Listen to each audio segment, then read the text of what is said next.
সালাম আলাইকুম সবাইকে। আশা করি সবাই ভালো আছে। ফ্রিল্যান্সিং জগতে আমরা যখন কাজ করি, আমাদের সবচেয়ে বেশি ইম্পর্টেন্ট একটি পার্ট হচ্ছে কার্ড। ব্যাংক কার্ডের থ্রুতে যেখানে কিনা আমরা ফেসবুকের অ্যাড রান করি, আমরা বিভিন্ন জায়গায় পারচেস করি, থিম পারচেস করি, প্রোডাক্ট পারচেস করি। এসব কেসে আমাদের কার্ড খুবই ইম্পর্টেন্ট একটি পার্ট। প্রথম থেকে শুরু করে লাস্ট এন্ড পর্যন্ত প্রত্যেকটা ব্যাংকে থেকে শুরু করে সবকিছুতে একটা বড় হ্যাসেল আমাদের ফেস করতে হয়। এই বড় হ্যাসেল যে আমরা ফেস করছি, এই হ্যাসেলটাকে অ্যাভয়েড করার জন্য আমাদের অন্যতম একটি মাধ্যম অনলাইনের কার্ডের থ্রুতে কাজ করা। সেটা হচ্ছে পেওনিয়ার। পেওনিয়ার ছাড়া আরো কিছু মাধ্যম আছে, বাট আমরা বাংলাদেশের পার্সপেক্টিভে পেওনিয়ার মোটামুটি একটি ইজি এবং আমাদের জন্য কমফোর্টেবল একটি মাধ্যম, যেখান থেকে সহজেই আপনি ভার্চুয়াল কার্ডের মাধ্যমে হোক অথবা ফিজিক্যাল কার্ডের মাধ্যমে হোক, আপনি চাইলেই সেই কার্ডের থ্রুতে অ্যাড রান থেকে শুরু করে অনলাইনে সকল প্রকার পারচেস কাজ করতে পারবেন। সমস্যা পেওনিয়ার অ্যাকাউন্ট কিভাবে ক্রিয়েট করতে হয় এবং এক্ষেত্রে কি কি ডকুমেন্ট আমাদের লাগে সেই নিয়ে আমরা অনেকেই অবগত নই, এবং আমরা অনেক ধরনের প্রবলেম ফেস করে থাকি। দেখা যায় ইউটিউবে সার্চ করছি, আমরা ঘাটাঘাটি করছি, স্টিল একটি প্রপার গাইডলাইন থাকছে না যে কিভাবে করে আমাদের অ্যাকাউন্টকে ক্রিয়েট করা দরকার। অ্যাকাউন্ট ক্রিয়েট করার আগে আমাদের কি ডকুমেন্ট রেডি করে নিয়ে আসতে হবে, ডকুমেন্ট গুলো কিভাবে সেট আপ করতে হবে, ওভারঅল সবকিছু নিয়ে আমাদের মধ্যে একটা কনফিউশন কাজ করে। আজকের ভিডিওতে আমরা কিভাবে করে পেওনিয়ার অ্যাকাউন্ট ক্রিয়েট করতে হবে, কি কি জিনিস আমাদের প্রয়োজন হবে, কি কি ডকুমেন্ট আমাদের প্রয়োজন হবে, ভেরিফিকেশনের ক্ষেত্রে কোন ওয়েতে আমরা কাজ করব, এবং আমরা কিভাবে করে হেল্প সেন্টারে একটি হিউম্যান কলিগের সাথে কথা বলবো, আমরা এই সব প্রসেসগুলো আজকের ভিডিওতে দেখব। এর বাইরে আমি শেষের দিকে একটু জাস্ট বলবো কিভাবে করে এই পেওনিয়ার কার্ডের মাধ্যমে আমরা যখন ফেসবুকে অ্যাড রান করি তা আমাদের কতটা সাশ্রয়ী হয় এবং আমাদের কতটা বেনিফিশিয়াল হয় সেই জিনিস নিয়ে আমরা ডিসকাশন করব। চলুন তাহলে দেখা যাক কোন প্রসেসের থ্রুতে আমরা পেওনিয়ার অ্যাকাউন্টটাকে অর্ডার দিব এবং এন্টার ফলো আপ প্রসেসটা কিরকম হবে সেটা। পেওনিয়ার অ্যাকাউন্ট যখন আমরা ক্রিয়েট করতে যাব, তার জন্য প্রথমে আমাদের কাজ payoneer.com এ যাব। আমরা payoneer.com এ গেলে সেখান থেকে আমরা কি করব, রেজিস্টার বাটনে ক্লিক করব। রেজিস্টার বাটনে ক্লিক করার পরে আমরা এখান থেকে আগে ট্রান্সলেট করে নিব ইংলিশে, যাতে আমাদের কাজ করতে সুবিধা হয়। এখন দেখবেন আপনার এখানে চলে আসবে যে আপনি কোন পারপাসে অ্যাকাউন্ট ক্রিয়েট করছেন। এখানে অনেকগুলো পারপাস দেখাচ্ছে: freelance or online professional, IT consulting or digital service provider, BPO, call centre, e-commerce seller ও B to B seller, affiliate marketer, other business. তো আমরা ফ্রিল্যান্সার অর অনলাইন প্রফেশনাল পার্টটিকে চুজ করব। এখানে আপনাকে দুইটা অপশন আসবে: get paid by international clients or freelance marketplaces, এবং আরেকটি পে ফ্রেন্ডস অ্যান্ড ফ্যামিলি। আপনি get paid by international clients or freelance market প্লেসেসে ক্লিক করবেন। আপনাকে জিজ্ঞেস করা হবে আপনার মান্থলি ভলিউম কিরকম, মানে আপনি ট্রানজাকশনটা কিরকম হবে, কত ডলার হতে পারে। তো আমি আপনি USD, I am just getting started দিতে পারেন। আমি প্রেফার করবো আন্ডার 1000 ইউএসডি ডলার ক্লিক করার জন্য। এরপর আপনার কাছে চলে আসবে ফ্রিল্যান্স আর online professional, get paid by international clients or freelance marketplaces. এখানে আপনি রেজিস্টারে ক্লিক করবেন। রেজিস্টারে ক্লিক করার পরে পেওনিয়ার সাইন আপ অপশনে চলে আসবে। এখানে আপনাকে জিজ্ঞেস করবে যে is your business registered with any government, business licensing or tax authority. আপনি বলবেন no, my business is registered. আমরা এখান থেকে কি করব, ফার্স্টে আমাদের নামগুলো এখান থেকে এন্টার করবো। আমাদের এনআইডি কার্ডে যেভাবে নাম দেওয়া এক্স্যাক্টলি ওইভাবে আমাদের নাম ইউজ করতে হবে। আমরা এক্ষেত্রে কোনোভাবেই নিজেদের মন মতো নাম ব্যবহার করতে পারবো না। এখানে দিব ফার্স্ট নেম, লাস্ট নেমে দিব লাস্ট নেম, ইমেল অ্যাড্রেস দিব আপনার ইমেল অ্যাড্রেস,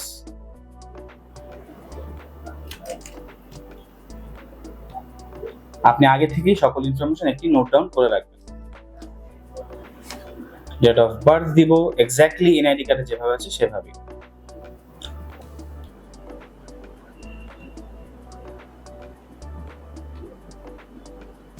আপনার এজ এখান থেকে সিলেক্ট করে দিতে হবে।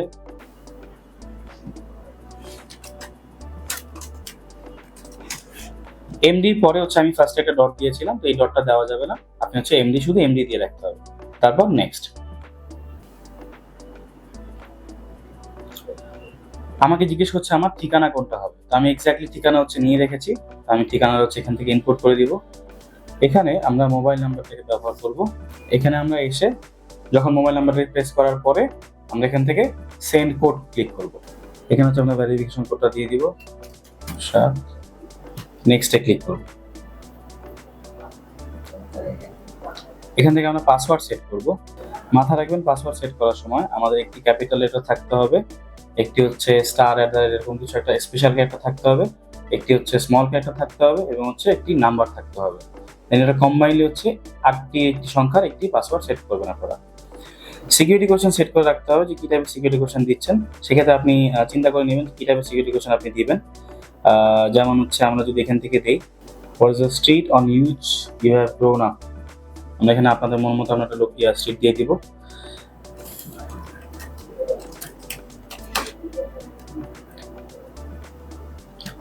এরপর হচ্ছে আমরা এখান থেকে issuing country of ID, Bangladesh, national ID card number চাইবে, ন্যাশনাল আইডি কার্ড হচ্ছে আমরা দিয়ে দিব। নেক্সটে ক্লিক করব, অলমোস্ট ডান। এরপর আমাদের কাছে ব্যাংকের অ্যাকাউন্ট চাইবে, পার্সোনাল অ্যাকাউন্ট অথবা বিজনেস অ্যাকাউন্ট। এটা হচ্ছে পার্সোনাল অ্যাকাউন্ট, হচ্ছে বাংলাদেশ, কারেন্সি হচ্ছে বিডিটি। এখানে হচ্ছে ঠিকানা জিজ্ঞেস করা হচ্ছে কোন ব্যাংক, আমরা হচ্ছে এটা মিউচুয়াল ট্রাস্ট ব্যাংক। আইডি আবার ন্যাশনাল আইডি কার্ডটা চাইবে, তখন গিয়ে হচ্ছে আবার ন্যাশনাল আইডি কার্ড নাম্বারটা দিবেন, দিয়ে হচ্ছে I agree to the terms, I agree to the pricing and fees, submit. Application done, review and process যাচ্ছে। তো এরপর থেকে হচ্ছে আপনার ইমেলে একটা কনফার্মেশন চলে যাবে, সেখানে হচ্ছে within next several business days. যদি হচ্ছে এটা ইউজুয়ালি প্রথম দিনই চলে আসে, অনেক সময় 10 মিনিটের মধ্যেও চলে আসে। তো চলে আসার মধ্যে হচ্ছে আপনার ওখান থেকে ভেরিফাই ইমেল করলে তারপর হচ্ছে আমরা সাইন ইন করতে পারবো। 2 ফ্যাক্টর অন করতে হবে, আপনি যদি টার্ন অন করে দেন টার্ন অন করবেন, আমি এই মুহূর্তে টার্ন অন করছি না। এখানে আপনার আপডেট ইউর সিকিউরিটি সিস্টেমের কথা বলবে, এটা হচ্ছে আপনি আপাতত আপডেট নামে করে নিতে হবে, আপডেট নাও করছি। আরও কিছু সিকিউরিটি কোয়েশ্চেন রেডি করে দিতে হবে। এরপর অবশ্যই পুরোটার স্ক্রিনশট নিয়ে রাখবেন, যাতে আপনি ইন ফিউচারে কখনো এটা না ভুলে যান যে আপনি কোয়েশ্চেন কি ছিল এবং আপনার অ্যান্সার কি ছিল। এটা খুবই ক্রুশিয়াল একটি পার্ট। যদি আপনি সামহাও সিকিউরিটি কোয়েশ্চেনের অ্যান্সারগুলো ভুলে যান, তাহলে মাথা রাখবেন এই আইডি ব্যাক করা it will be quite tough for you. এটা কোনোভাবে হচ্ছে আপনার আইডি ব্যাক করা হচ্ছে, সাপোর্টে কথা বলেন, যেভাবে কথা বলেন, মোস্ট অফ দ্য কেসেস হচ্ছে আইডি ব্যাক করা যায় না। যদি হচ্ছে আপনি হচ্ছে আপনার এনআইডি কার্ড, আপনার ছবি সব দিয়ে হচ্ছে চাইলে কাস্টমার থেকে ব্যাক করা possible, but still it will be a hassle for you. এটা হচ্ছে বেটার আপনাদের জন্য যে আপনি যাতে হচ্ছে যেসব কোশ্চেন নিচ্ছেন সেটা যাতে প্রপারলি একটা স্ক্রিনশট নিয়ে রেখে দিতে পারেন। আপনার একটা ভেরিফিকেশন কোড যাবে মেইলের মধ্যে, আপনাদের কাছে যে ভেরিফিকেশন কোডটি মেইলে যাবে সেই কোডটি হচ্ছে এখানে ইনপুট দিয়ে আপনি সাবমিট প্রেস করবেন। আমি কিছুক্ষণ আগে যেটা দেখাচ্ছিলাম সেটা হচ্ছে একটি ক্রিয়েশনের জন্য দেখানো হয়েছে, যেহেতু হচ্ছে ওইটার জন্য সময় লাগবে তাই হচ্ছে আমি একটি অ্যাপ্রুভ অ্যাকাউন্ট দেখাচ্ছি। এখানে আপনার টোটাল 3টা অপশন আসবে, 3টা অপশনের মধ্যে টোটাল 3টা জিনিস আপনার কাছে চাইবে। এক হচ্ছে আপনার এনআইডি কার্ড, এক হচ্ছে আপনার ব্যাংক ডকুমেন্ট, আর একটা হচ্ছে আপনার ইউটিলিটি বিল। সেক্ষেত্রে 3টা ডকুমেন্টের ক্ষেত্রে অ্যাকচুয়ালি 3টা ভেরিফিকেশন প্রসেস চাইবে, যেখানে কিনা আপনার আইডি ভেরিফিকেশন চাইবে, আপনি আসলে কে বা কি আসে আপনার এনআইডি কার্ড দিয়ে। আরেকটা হচ্ছে আপনার লোকেশন ভেরিফিকেশন চাইবে, যে আপনি যে ঠিকানাটা এখানে দিয়েছেন সেই ঠিকানাটা এক্স্যাক্ট ঠিক আছে কিনা, এবং আপনি যে হচ্ছে ব্যাংকের ডকুমেন্ট দিচ্ছেন সেই ব্যাংক ডকুমেন্ট ঠিক আছে কিনা, মানে আপনি ব্যাংক অ্যাকাউন্ট যে দিয়েছেন সেটা ব্যাংক অ্যাকাউন্ট ঠিক আছে কিনা। এই যে 3টা প্রসেসের হচ্ছে 3টা অ্যাপ্লিকেশন আপনাকে সাবমিট করতে হচ্ছে, এক্ষেত্রে 3টা ডকুমেন্ট আপনাকে সাবমিট করতে হয়। সেটা হচ্ছে আপনার এনআইডি কার্ডের ফ্রন্ট পার্ট এবং ব্যাক পার্টের ছবি, এবং ব্যাংকের যে স্টেটমেন্ট সেটা হচ্ছে ব্যাংকে গিয়ে আপনি চাইবেন লাস্ট 2 মাস 3 মাস বা 1 মাসের হচ্ছে স্টেটমেন্ট নিয়ে আপনি সেখানে হচ্ছে ব্যাংকের কর্মরত কারো একজনের সিল নিয়ে তার সাইনটা নিতে হবে। অবশ্যই এটা খুবই ম্যান্ডেটরি, এটা থাকতেই হবে। এবং অবশ্যই যাতে আপনার ব্যাংক ডকুমেন্টে আপনার নাম প্রপারলি থাকে, আপনার ব্যাংক অ্যাকাউন্ট নাম্বার ঠিক থাকে, এবং আপনার ব্যাংক অ্যাকাউন্টের ওখানে যে তথ্যটা দেওয়া, যে ঠিকানাটা দেওয়া, সেই ঠিকানাটা যাতে আপনার পেওনিয়ারের যে ঠিকানাটা দেওয়া হয়েছে তার সাথে ম্যাচ করে। যদি এই 3টা হচ্ছে ম্যাচ ঠিক মতো করে, সেক্ষেত্রে হচ্ছে আপনি ব্যাংক ডকুমেন্ট সাবমিট করতে পারবেন। এখানে 3টা অপশন আপনার সামনে চলে আসবে, আপনি ব্যাংক ডকুমেন্ট সাবমিট করবেন, আপনার এনআইডি কার্ড সাবমিট করবেন, এবং ঠিকানার জন্য যে ইস্যুটা হয়, অনেকে হচ্ছে ইউটিলিটি বিলটা হচ্ছে সাবমিট করে। ইউটিলিটি বিলের ক্ষেত্রে হচ্ছে আপনার অনেক সময় সমস্যা ফেস করতে হয়। এক্ষেত্রে আমি প্রেফার করব, আমি যেভাবে অ্যাপ্রুভাল নিয়েছি, আপনি প্রথমে কি করবেন, আপনার যে ব্যাংক ডকুমেন্টটা স্টেটমেন্টটা যেটা নিয়ে এসেছেন সেইটাই সাবমিট করবেন। আপনি হচ্ছে ব্যাংক ডকুমেন্টের ক্ষেত্রে যে ডকুমেন্টটা হচ্ছে দিচ্ছেন সেটা, আপনার হচ্ছে লোকেশনের জন্য যেটা সাবমিট করবেন সেটা একই ডকুমেন্ট সাবমিট করে দেবেন। অবশ্যই সেক্ষেত্রে খেয়াল রাখতে হবে যাতে আপনাদের নিচে অবশ্যই ব্যাংকের কারো ইন্ডিভিজুয়াল কোনো পার্সনের একটা সাইন থাকে, এটা সাইন দিয়ে হচ্ছে সে সিল দিয়ে দিবে, সেটা হচ্ছে আপনার অ্যাপ্রুভাল কাজে দিবে। এই 3টা সাবমিট করার পরে আপনার এখানে হিস্ট্রিতে আপনি চেক করতে পারবেন যে হচ্ছে এখানে এটা কি অবস্থা আছে। যেমন ইনিশিয়াল স্টেজ হচ্ছে স্মার্ট এনআইডি কার্ড দিয়েছি, সেটা অ্যাপ্রুভ দিয়ে দিয়েছে। ইউটিলিটি বিল দেওয়ার পর সেটা নট অ্যাকসেপ্টেড ছিল। এরপর ব্যাংক ডকুমেন্ট আমি হচ্ছে অ্যাপ্রুভ করিয়েছি। এরপর যখন ব্যাংক ডকুমেন্ট দিয়েছিলাম হচ্ছে আমার ঠিকানার জন্য, সেখানে হচ্ছে আমার প্রপার সিল ছিল না, সেজন্য নট অ্যাকসেপ্টেড দিয়েছিল। এরপরে আমি কি করেছি, আবার কাস্টমার কেয়ারের কথা বলে জানতে পারলাম যে হচ্ছে আমার এখানে ইন্ডিভিজুয়াল একজনের সাইন প্রয়োজন। সেটা যখন জানি আমি ইন্ডিভিজুয়াল সাইনে নিয়ে এসে আবার সাবমিট করার সাথে সাথে হচ্ছে আমার আধা ঘন্টার মধ্যে অ্যাপ্রুভাল হয়ে গেছে। এক্ষেত্রে বলে রাখি, আমরা যখন কাজ করি অ্যাপ্রুভালের সময়টা হচ্ছে অনেক সময় বেশি লাগতে পারে, একদিন 2 দিনও লাগতে পারে, আবার অনেক সময় কমও লাগতে পারে। মাথায় রাখতে হবে আমাদের পেওনিয়ার হচ্ছে সোমবার থেকে শুক্রবার কাজ চলে, সোমবার থেকে শুক্রবার তারা হচ্ছে অ্যাভেলেবেল থাকে। সেক্ষেত্রে ভেরিফিকেশন প্রসেসটাও সোমবার থেকে শুক্রবারের মধ্যেই হয়ে যায়। তো আপনি যদি শনিবার অথবা রবিবার সাবমিট করেন, সেক্ষেত্রে অ্যাপ্রুভালে হচ্ছে টাইম লাগবে। তো আমি প্রেফার করব সোমবারই হচ্ছে অ্যাকাউন্টটা ক্রিয়েট করা এবং সোমবারে হচ্ছে সাবমিশনটা করা। এখন আসি হচ্ছে এই অ্যাকাউন্টের বাহিরে আমরা যখন কার্ড নিতে যাব, এখানে হচ্ছে আমরা পেওনিয়ার কার্ডে যাব। পেওনিয়ার কার্ড পাওয়ার জন্য আমি অলরেডি কার্ড নিয়ে নিয়েছি। এখানে হচ্ছে আপনাকে শো করবে যে অর্ডার কার্ড, বাট সেটা কখন? অর্ডার কার্ড নেওয়ার জন্য আপনার অ্যাটলিস্ট $100 একটি পেমেন্ট রিসিভ করতে হবে। সেটা মার্কেট প্লেস থেকে হতে পারে, যে কোনো বিজনেস প্রোফাইল থেকে হতে পারে। আপনি কি করবেন, গেট পেইডে গিয়ে রিকোয়েস্ট আ পেমেন্টে যাবেন। রিকোয়েস্ট আ পেমেন্টে যাওয়ার পরে এখান থেকে হচ্ছে আপনি পেমেন্ট ডিটেইলস অ্যাড করবেন।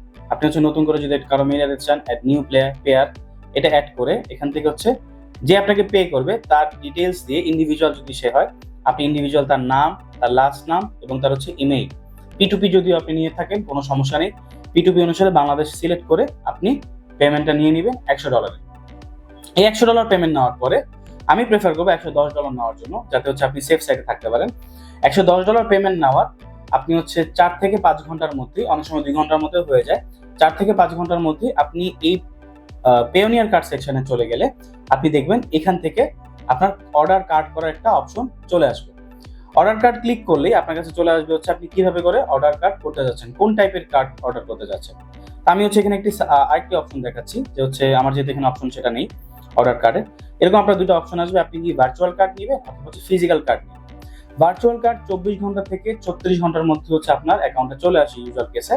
ওই আবার আমি একই কথা বলছি, সোমবার থেকে শুক্রবারের মধ্যে যদি আপনি প্রসেসগুলো করেন তাহলে আপনার জন্য বেনিফিশিয়াল হবে, প্রসেসগুলো লিঙ্ক দেওয়ার হবে না। এবং ফিজিক্যাল কার্ড যদি নেন, ইউজুয়াল কেসে হচ্ছে এখন বর্তমানে 22 থেকে 32 দিন মতো সময় লেগে থাকে, অনেক সময় আরো বেশি সময়ও লেগে থাকে, পেওনিয়ার কার্ডের প্রসেসের উপর ডিপেন্ড করে। তো আমরা যদি ফিজিক্যাল কার্ড আপনি চান সেক্ষেত্রে নিতে পারেন, আপনি যদি হচ্ছে ভার্চুয়াল কার্ড নিতে চান সেক্ষেত্রে আপনি নিতে পারেন। প্রশ্ন হতে পারে, স্যার হচ্ছে ভার্চুয়াল কার্ডের এবং ফিজিক্যাল কার্ডের মধ্যে ডিফারেন্সটা কোথায়? একটি মাত্র হচ্ছে মেজর ডিফারেন্স হচ্ছে ফিজিক্যাল কার্ড আপনি ইউজ করতে পারবেন হচ্ছে যে কোনো এটিএম বুথে, যে কোনো হচ্ছে আপনি যদি দেশের বাইরে যান কোথাও, সেক্ষেত্রে আপনি ফিজিক্যাল কার্ডটাকে ইউজ করতে পারবেন।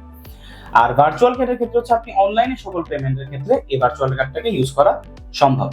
তাই আমরা যদি হচ্ছে ফিজিক্যালি কোনো প্রয়োজন না পড়ে সেক্ষেত্রে হচ্ছে আমরা ভার্চুয়াল কার্ডটাকে ইউজ করতে পারি। তো ভার্চুয়াল কার্ড যদি আমি ক্লিক করি, নেক্সট আমাকে কারেন্সি চাইবে। আমি অলরেডি হচ্ছে ইউএসডি কারেন্সি কার্ড নিয়ে নিয়েছি, তাই হচ্ছে আমার আর 2টি কারেন্সি থেকে হচ্ছে কার্ড নেওয়া পসিবল। তো ভার্চুয়াল কার্ড আপনি যে কোনো একটি যদি কারেন্সিতে অ্যাকাউন্ট কার্ড নিয়ে থাকেন তাহলে হচ্ছে বাকি যে কার্ডগুলো সেগুলো হচ্ছে শুধুমাত্র ডিফারেন্ট কারেন্সিতে নিতে পারবেন, ইউএসডিতে আর কোনো কারেন্সি কার্ড নিতে পারবেন না। এই জন্য আমরা কি করব, ফার্স্টে হচ্ছে ইউএসডি কার্ডটা ডিসাইড করে নিব যে আমরা কি হচ্ছে ইউএসডিতে নিচ্ছি ভার্চুয়াল কার্ডটা, নাকি হচ্ছে আমরা ফিজিক্যাল পেমেন্টের দিকে যাব। যদি তাড়াহুড়ো না থাকে আমি প্রেফার করবো ফিজিক্যাল কার্ড নেওয়া হচ্ছে ভালো হবে। বাট এক্ষেত্রে মাথায় রাখতে হবে আমাদের 22 থেকে 32 দিন অথবা এক্ষেত্রে আরো বেশি সময়ও লাগতে পারে। বেনিফিশিয়াল অলরেডি শেয়ার করেছি আপনাদের সাথে, মেজর কোনো ডিফারেন্স আসলে নেই। আপনার হচ্ছে খরচ থেকে শুরু করে ওভারঅল সবকিছু হচ্ছে ভার্চুয়াল কার্ড এবং ফিজিক্যাল কার্ডই হচ্ছে সেম। এখন যদি প্রশ্ন করেন যে স্যার ভার্চুয়াল কার্ড এবং ফিজিক্যাল কার্ডের পেমেন্ট কিরকম, মানে ইয়ারলি যে খরচটা সেটা কিরকম, সেটা হচ্ছে $29 প্লাস। $30 নিচে, আমি এক্সাক্ট অ্যামাউন্টটা ঠিক বলতে পারছি না এখন এই মুহূর্তে। এটা হচ্ছে 29 দশমিক খুব সম্ভবত $30 নিচে, এক্স্যাক্টলি ধরেন আপনি $30 ধরে নিচ্ছি। $30 যদি হয়ে থাকে সেটা আপনার মওকুফ করে দিবে যদি আপনি এই কার্ডের থ্রুতে কোনো ট্রানজাকশন করে থাকেন। এই কার্ডের থ্রুতে কোনো ট্রানজাকশন হয়ে গেলে পেওনিয়ার থেকে আপনাকে এই $30 পেমেন্টটা হচ্ছে পুরোপুরি মওকুফ করে দিবে। এখন আসে হচ্ছে কার্ড অর্ডার দেওয়ার পরে, কার্ড দেওয়ার ক্ষেত্রে খুব একটা ইস্যু ফেস করবেন না। আপনি ধরেন হচ্ছে জাস্ট কার্ড ক্লিক করলেই অর্ডার চলে যাবে। এরপর আপনার কাছে কার্ডের ডিটেইলসটা এইভাবে চলে আসবে। অ্যাক্টিভ হওয়ার পরে আপনার কাছে একটা মেইল আসবে যে আপনার কার্ড অ্যাক্টিভ হয়ে গেছে, এবং সেখানে আপনি যখন ক্লিক করবেন, ক্লিক করার পরে আপনাকে জিজ্ঞেস করবে ভিউ কার্ড ডিটেইলস দেখতে পারবেন এবং হচ্ছে ম্যানেজ স্পেন্ড লিমিটও আপনি এখান থেকে সিলেক্ট করতে পারবেন। এখান থেকে আপনি কার্ড নাম্বার নিয়ে যখন আপনি ভিউ কার্ড দিবেন আপনার ডিটেইলস শো করবে, সেই কার্ডই হচ্ছে আপনি যে কোনো জায়গায় তথ্য ইউজ করতে পারবেন। এতটুকু ছিল হচ্ছে আমাদের Payoneer card and other use গুলোর ব্যাপারে কথা বলা। আপনি যদি হচ্ছে উইথড্র করতে চান, সেটা হচ্ছে আপনি ব্যাংকের থ্রুতে, তাহলে আপনি উইথড্র টু ব্যাংক দিবেন। এখানে হচ্ছে আপনার ব্যাংক ডিটেলস হচ্ছে দেওয়া থাকবে, সেই ব্যাংক অনুসারে আপনি এখান থেকে উইথড্র করতে পারবেন। এখানে হচ্ছে আপনি কি দিবেন, আপনার যেমন হচ্ছে আমার এখানে ডাচ বাংলা ব্যাংক অ্যাড করা, এখানে হচ্ছে আপনি ব্যালেন্স অ্যাড করবেন যে ইউএসডি ব্যালেন্স থেকে আমি নিতে চাচ্ছি। আমার বর্তমানে 87 ইউএসডি অ্যাভেলেবেল আছে, আমি হচ্ছে 50 থেকে 87 ইউএসডির মধ্যেই উইথড্র করতে পারবো। আমি হচ্ছে অ্যামাউন্ট অফ ডিপোজিট কত সেটা হচ্ছে দিতে পারবে, এখানে শো করবে। দিলে হচ্ছে আমি ডিসক্রিপশন দিয়ে রিভিউ করলে আমার অটোমেটিক উইথড্রতে চলে যাবে। আমি যদি শিডিউল করতে চাচ্ছি আর শিডিউল করে হচ্ছে উইথড্র দিতে যাচ্ছি পরে, সেক্ষেত্রে সেই শিডিউল আমি চাইলে করে দিতে হবে। এটা ক্লিক করলে আপনাকে হচ্ছে ডেট দিয়ে দেবে যে কবে আপনি শিডিউল করতে চাচ্ছেন। এটা হচ্ছে আপনার উইথড্র টু ব্যাংক গেল, এবং হচ্ছে আপনার কিভাবে করে আপনি পেওনিয়ার কার্ড অর্ডার করবেন সেটা। আপনি যদি কাউকে পে করতে চান, সেক্ষেত্রে হচ্ছে এখান থেকে পে মিডিয়ামে হচ্ছে পে করতে হবে। পে করার জন্য হচ্ছে আপনি এখান থেকে পে টু রিসিপেন্স পেওনিয়ার অ্যাকাউন্টে আপনি P2P করতে পারবেন, আপনি রিসিপেন্ট ব্যাংক অ্যাকাউন্টে হচ্ছে পাঠাতে পারবেন, মাল্টিপল পেমেন্ট করে ব্যাংক অ্যাকাউন্টে ব্যাচ পেমেন্ট করতে পারবেন, অ্যামাজন অ্যাডভার্টাইজিং ইনভয়েসে করতে পারবেন, এবং ভ্যাট পেমেন্টও আপনি চাইলে এখান থেকে করতে পারবেন। আপনি এখান থেকে হচ্ছে ব্যাংক অ্যাকাউন্টে গিয়ে সকল প্রকার receiving account, bank account for withdrawal, recipient bank accounts, এগুলো জিনিস ইনফরমেশন দিয়ে চাইলে ব্যাংক অ্যাকাউন্ট গুলো অ্যাড করতে পারবেন আপনার অ্যাকাউন্টের ভিতরে। অ্যাকাউন্ট অ্যাক্টিভিটিতে হচ্ছে আপনি আপনার সকল অ্যাক্টিভিটি গুলো, ট্রানজাকশন গুলো, পেমেন্ট রিকোয়েস্ট যাদেরকে পাঠিয়েছেন সেটা কোন অবস্থায় আছে সেটা জানা, মান্থলি স্টেটমেন্ট নেওয়া, লেটার অফ গুড স্ট্যান্ডিং নেওয়া, এগুলো হচ্ছে এখান থেকে আপনি কালেক্ট করতে পারবেন। এরপর আসলে হচ্ছে আমাদের প্রশ্ন আসতে পারে, স্যার পেওনিয়ার কার্ড নেওয়ার বেনিফিটটা কোথায়? যদি আপনি ফেসবুক অ্যাড রান করতে চান, একটু খেয়াল করে দেখবেন, ফেসবুক অ্যাড আমরা যখন বাংলাদেশের কোনো মাল্টি কারেন্সি কার্ড দিয়ে ব্যবহার করি, আমাদের ফেসবুকের টোটাল যে খরচটা সেটা হচ্ছে আপনার ডলার খরচের সাথে 15% হচ্ছে আপনার ভ্যাট অ্যাড হবে হচ্ছে ব্যাংক থেকে, 15% হচ্ছে আপনার অ্যাড হবে ফেসবুক থেকে। তো এই যে পেমেন্টের যে অ্যামাউন্টটা, এই টাকাটা হচ্ছে যদি আমরা সেভ করতে চাই, দেখা যায় হচ্ছে একটা ডলারে যদি 117 টাকা আমি ডলার ধরি, এই মুহূর্তে 117 টাকা যদি ধরি, তাহলে এটার সাথে যখন 15 প্লাস 15% অর্থাৎ 30% অ্যাড হয়, তখন সেই অ্যামাউন্টটা গিয়ে দাঁড়ায় হচ্ছে 150 টাকার উপরে, যেটা কিনা আমাদের পক্ষে যদি লোকাল মার্কেট প্লেসে কাজ করি, এত টাকা দিয়ে হচ্ছে অ্যাড রান করা যথেষ্ট কষ্টসাধ্য। এই জন্য আমরা কি করে থাকি, পেওনিয়ার অ্যাকাউন্টে যদি আমরা কার্ড অ্যাড করি, এবং যদি আপনার থেকে বিজনেস আইডেন্টিফিকেশন নাম্বার অর্থাৎ বিন নাম্বার থাকে, সেই বিন নাম্বার ইউজ করার ফলে আপনি 15% থেকে হচ্ছে মকুফ পাবেন, এবং পেওনিয়ার অ্যাড করার কারণে আপনি হচ্ছে ব্যাংকের যে 50% ব্যাপারটা, সেই 15% থেকে আপনি মকুফ পাবেন। তাহলে আপনার ডলার খরচ হচ্ছে 117 টাকা যদি হয়ে থাকে সেই টাকাটাই। তবে আমরা যখন পেওনিয়ার ডলারটা পারচেস করি কারো থেকে, সেটা হচ্ছে পার্সন টু পার্সন ভ্যারি করে, সেটা আপনি যার থেকে পারচেস করবেন সেটার উপর ডিপেন্ড করে। সেটা 117 টাকা হতে পারে, 120 টাকা হতে পারে, 125 টাকাও হতে পারে, এই কিছু কিছু কেসে 130 টাকা পর্যন্ত হতে পারে। তা আমরা ধরে নিই হচ্ছে অন এভারেজ 120 টাকাই পড়ছে। 120 টাকা যদি আপনার পরে, আপনি 120 টাকার উপরে যেটাই চার্জ করতেছেন সেটা হচ্ছে আপনার সার্ভিস চার্জ হিসেবে গণ্য হবে। তাই আমি প্রেফার করব পেওনিয়ার কার্ড নিয়ে সেটা হচ্ছে আপনার কার্ডের ক্ষেত্রে ইউজ করা। আপনি ফেসবুক অ্যাড অ্যাকাউন্ট বলেন বা মাল্টিপল কোনো অ্যাড অ্যাকাউন্ট বলেন, সেসব ক্ষেত্রে ব্যবহার করতে পারবেন।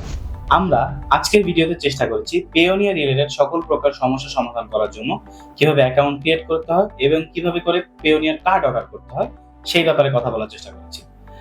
যদি আপনারা এর বাহিরেও কোনো প্রকার প্রবলেম ফেস করেন, সেক্ষেত্রে অবশ্যই কমেন্ট বক্সে জানাবেন, আমরা চেষ্টা করব সেটা নিয়ে নতুন কোনো ভিডিও তৈরি করার জন্য। টিল দেন সবাই ভালো থাকবেন, আল্লাহ হাফেজ, সালাম আলাইকুম।